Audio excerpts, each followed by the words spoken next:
All right, I am live. I have no idea where to look in this phone right now. I think I'm looking in the right spot right now. We'll see. It's a little bumpy. On my way to see my boy in a play called BoJack Horseman. It's a Netflix show, and Michael Eisner built the theater at Denison, so he got to command the performance of the first show, and it's one that he produced for Netflix called BoJack Horseman. So on my way there right now, and dropping a note here because today is the third birthday of The Only Sales Guide You'll Ever Need, my first book. And one of my favorite books. You love all your books, but your first book is special, kind of like your first kid. It's the first one you've had, so it changes you in a whole bunch of ways. I didn't want to write that book because I was writing a blog post every day, but I had so many people reaching out saying, why don't you write a book? And I'm like, well, I write about 3 books a year worth of content of 500 words a day. How could you possibly want to read more than that? But people kept asking, and ultimately a publisher asked me for the book and then hated the book when I gave it to them, and I decided to self-publish.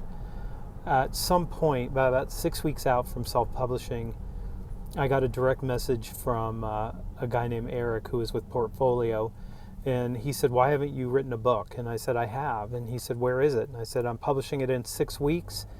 And he told me that the title was terrible, and he gave me a bunch of advice. And I said, well, before you decide to tear the book up, maybe read it, see what you think. About 4 or 5 days later, I got a contract and an offer to write 2 books with an option for the third. The first was The Only Sales Guide. The second, Lost Art of Closing. The third, Eat Their Lunch. And so that's what I've done over the last 3 years. This book is special for me.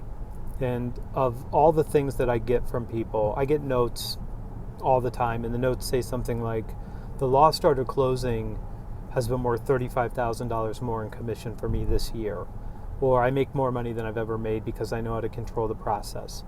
Eat Their Lunch always brings notes that say something like, I'm more consultative than I've ever been, I can differentiate, I'm taking customers away from my competition, bigger deals, making more money. This says something like that. And then The Only Sales Guide brings different notes. It says, it brings things that sound like this. I'm not only a better salesperson, I'm a better husband, and I'm a better father, or I'm a better spouse, or I'm a better person. And it's because the first half of the book is character traits. It's things like self-discipline and optimism and caring and competitiveness and resourcefulness, persistence, initiative. And who you are matters more than what you do or what you sell.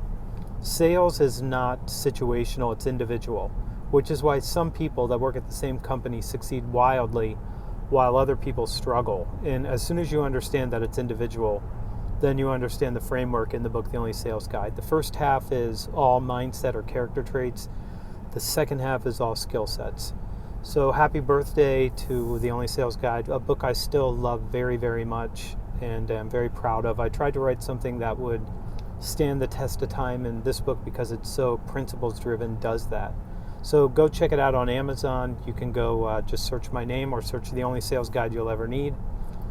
Of course, it's not the only sales guide you'll ever need. You do need the Lost Art of Closing and Eat Their Lunch and a few other things, but go check it out and leave a happy birthday wish here for The Only Sales Guide, and I'll see you soon.